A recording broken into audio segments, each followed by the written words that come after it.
ఇప్పుడు మీరు గుంటూరు పార్లమెంటు మీరు అదేవిధంగా మంగళగిరి లోకేష్ కంటెస్ట్ చేస్తుంది కూడా అక్కడే మీ పార్లమెంటు పరిధిలో అసెంబ్లీ ఆయన అసెంబ్లీ పరిధిలో మీ పార్లమెంటు అక్కడే అమరావతి మరలా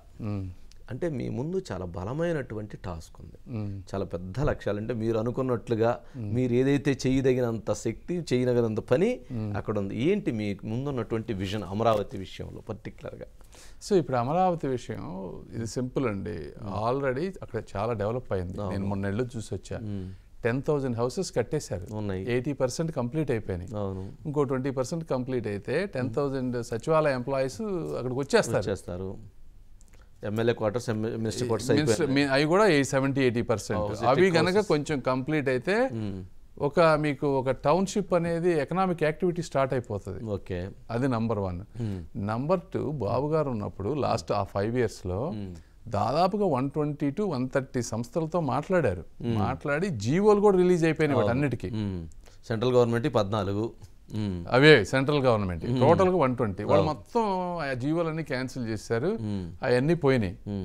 ఇప్పుడు కనీసం ముందు ఆ 120తో కూర్చొని మాట్లాడి కనీసం అందులో ఒక 20-30 తీసుకురాగలటం అనేది ఒక మెయిన్ సెకండ్ టాస్క్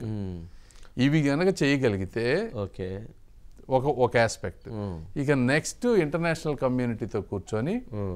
ఏదైనా ఇమీడియట్గా 6 నెలల్లోనో 1 yearలోనో వండర్స్ జరుగుతాయని నేను చెప్పట్లేదు ఎందుకంటే అంత డిస్ట్రాక్షన్ అయిపోయింది ఇప్పుడు ఎవరన్నా ఇన్వెస్టర్స్ వచ్చి చేయాలన్నా కూడా వాళ్ళకి చాలా భయం ఉంటుంది ఎందుకంటే మళ్ళీ పొరపాటున జగన్మోహన్ రెడ్డి గారు వస్తే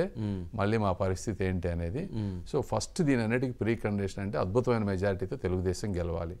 అలా కాకుండా మేము ఏదో బొటాబొట్టిన 100, 105, 110 సీట్లతో గెలిచాం అనుకోండి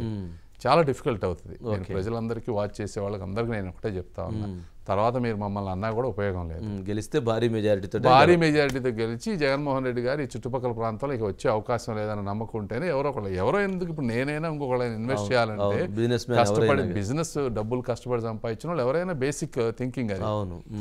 సో అది గనక వస్తే వాళ్ళు వెళ్ళిపోతే చాలా మంది వస్తారు ఓకే కాన్ఫిడెన్స్ క్రియేట్ చేసి చేయాలంటే ఒక 2 to 3 years పడుతుంది అంటే వస్తారు అని అంటే జగన్మోహన్ రెడ్డి గారు ప్రాంతీయ పార్టీ ఖచ్చితంగా ఉండిద్ది మళ్ళీ ఆయన వస్తాడనేటువంటి భయం ఉంటే ఒకసారి దెబ్బతిన్నారు కదా ఎన్ఆర్ఐలో చాలా మంది దెబ్బతిన్నారు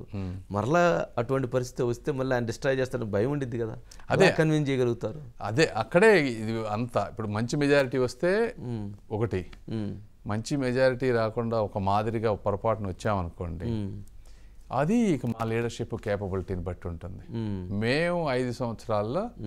జగన్మోహన్ రెడ్డి గారిని కానీ ఆ పార్టీని కానీ ఎంత పొలిటికల్గా దెబ్బతీయగలం అనే దాన్ని బట్టి నెక్స్ట్ స్టెప్ ఉంటుంది అంటే దెబ్బతీయటం అంటే ఏ స్థాయిలో ఎలా అది చూస్తారు కాబట్టి అవన్నీ అంటే ఇప్పుడు పోలేము మా మీద అన్ని కేసులు పెట్టి మా కార్యకర్తల మీద నాయకుల మీద అరాచకం సృష్టించి రాష్ట్రానికి పరిశ్రమలు వెళ్ళిపోయే విధంగా చేశారు కదా దీన్ని ఆపోజిట్ అనుకోండి ఓకే అంటే వాళ్ళని రాజకీయంగా దెబ్బతీయటం వల్ల పరిశ్రమలు ఆంధ్రాలోకి తీసుకొచ్చే విధంగా లేకపోతే సర్వైవ్ అవ్వదు కదా ఓకే ప్రజా సంక్షేమం గురించి వీళ్ళందరూ రావటం గురించి అది ఏది పొలిటికల్గా ఎంత చేయాలో అంత చేస్తాం అప్పుడు